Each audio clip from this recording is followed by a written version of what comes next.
Brazilian forwards Matheus Cunha and João Pedro are the hottest property in FPL right now, and are both super cheap. These are my early thoughts for Game Week 13. Guys, welcome to the GW13 YouTube show. Hope you're good and you're looking forward to that very busy festive period. After Game Week 13, remember, we've got a midweek for Game Week 14, and then the game weeks come thick and fast. So without further ado, let's have a look at how I'm setting up for Game Week 13. If you're enjoying the show so far, do hit that like button. And also, please do subscribe to the channel if you're new around here. So many of you are new. So yeah, hit that subscribe button if you want to know more about my content. So look, I'm going to show you my points. This is before Newcastle play West Ham. I'm recording this before Monday night's game without Lewis Hall.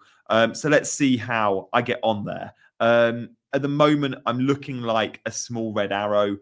Because I don't have Mo Salah. We don't want to talk about that for long, but it's been a bit of a nightmare. Of course, Salah is needed, but I think I can go another week without him. My plan has always been to get Salah in Game Week 14, and I'll talk about my forward planning in just a second.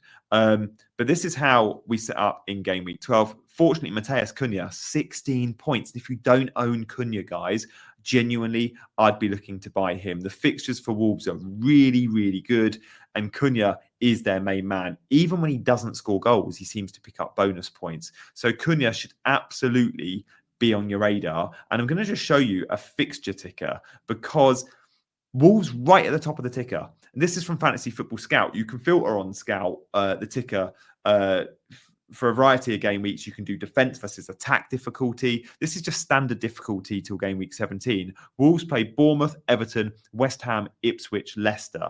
Like, I can see Cunha scoring big in so many of those games. We'll look at the fixture ticker again in just a second. But shall we have a look at my bust team, which I said that I'd show nice and early. So look, here it is. Still no Salah in there. This is before a transfer. I do have like 2.8 million in the bank, I think it is. I do have a strategy and a plan in place, though, for both Salah and for a budget forward. That's another Brazilian who I think will be coming in this week. But as things stand, defensively looks a little bit weak, like not ideal. Mikalenko's not got an easy fixture. You could argue Lewis Hall doesn't have one, and Rico Lewis and Greaves on bench don't either. So defensively a little bit weak, but Sells at home to Ipswich I like. And then the midfield, Rodgers, not ideal having to start Rodgers, but I think it's okay. And Burmo, Bruno, Palmer, and then Solanke, Cunha, and Haaland. We'll talk about captaincy later, but let's talk about my actual transfer in this game week. My plan is to get Mo Salah for 14, which means selling Bruno. Now, I want Bruno for Everton at home, but I don't think I want him after that. So Bruno to Salah needs money, clearly. So last week I sold Trent down to Lewis Hall, and the plan is this week to sell Solanke down to João Pedro. That then gives me the exact funds minus, I think, 0.1, but there'll be price rises to go Bruno to Salah. Now, I could be priced out of that if Salah gets a couple of rises, or if João Pedro gets a couple of rises. João Pedro's had one already. João Pedro had a price rise on Saturday night, straight after his goals, and he is likely to go up by the end of the week. I need to make that move before a second price rise if I'm going to do it.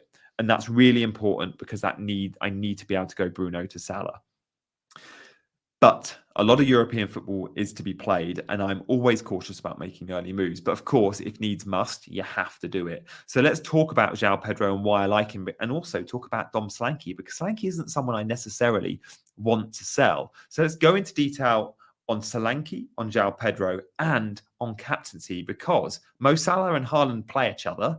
You could still captain in that fixture the way Salah's playing, but Palmer, Bruno, and Burmo, even Cunha, they're all legit options in game week 13. So look, before we do, a shout out to today's sponsor, which is Sleeper. Many of you have heard about Sleeper. Guys, honestly, I'm giving away a PS5 this game week. I need you to listen and play this game. If ever you're going to do it, one of you lot are going to win either a PS5 or an Amazon voucher of the same value as the PS5. So like £400, for example, $500, however much the PS5 is in your country. Every week I give away a £100 voucher.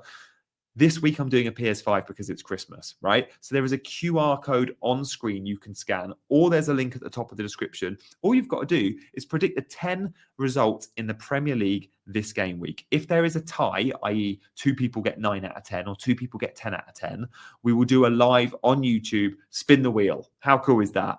To win a PS5 this game week. So download the app. It takes seconds. It's free. Join my Pick'em League. The QR code or the link will take you there, and play the game by literally going home win, away win, or draw for the 10 Premier League fixtures. Easy as that. João Pedro. We've loved him since the start. He just got injured. So what we saw with João Pedro was, I think he started the first 3 games. He got a 90, a 90, and I think an 81. And in that time, he looked really good. And we all thought we need to get João Pedro in our teams. He was a 90-minute man, kind of, very close to it. He was on penalties. He was scoring goals. And Brighton attack looked good.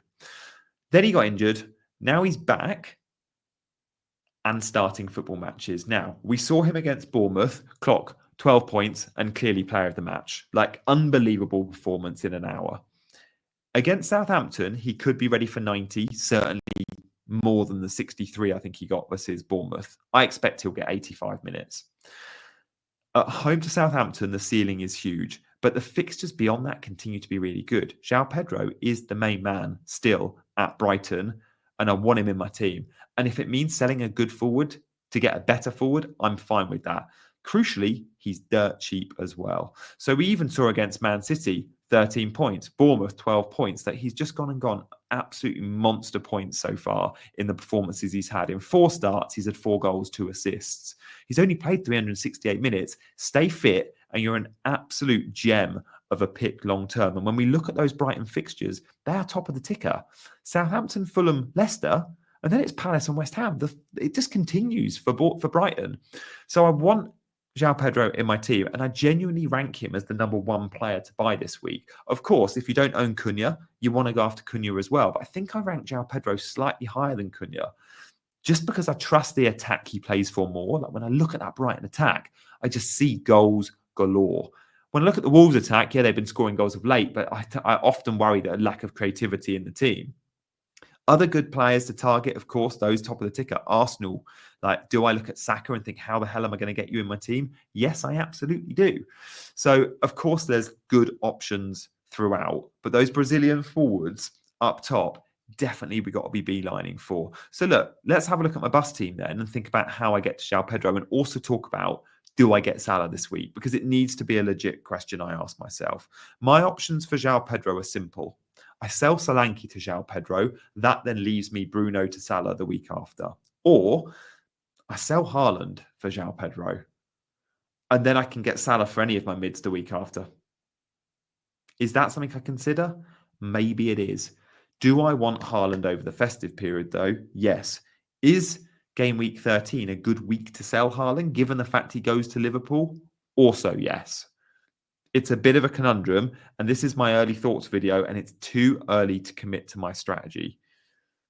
But I think João Pedro is coming in, and I'm pretty sure it's for Solanke or Haaland, and that'll be my transfer this week. But again, when we look at the ticker and look at Man City, I do think we'll all want Haaland after Liverpool.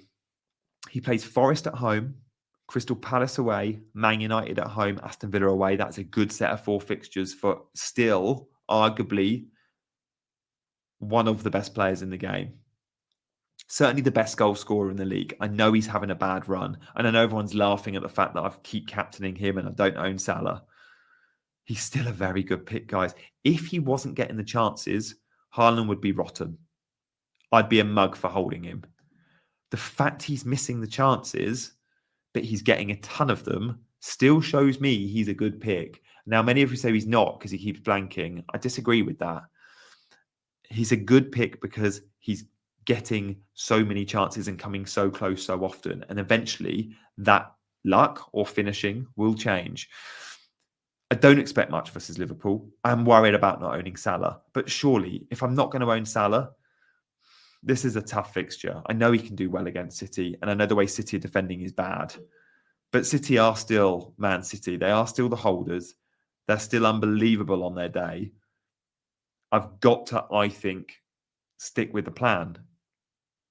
I could take a 4-point hit for Salah. That is another option.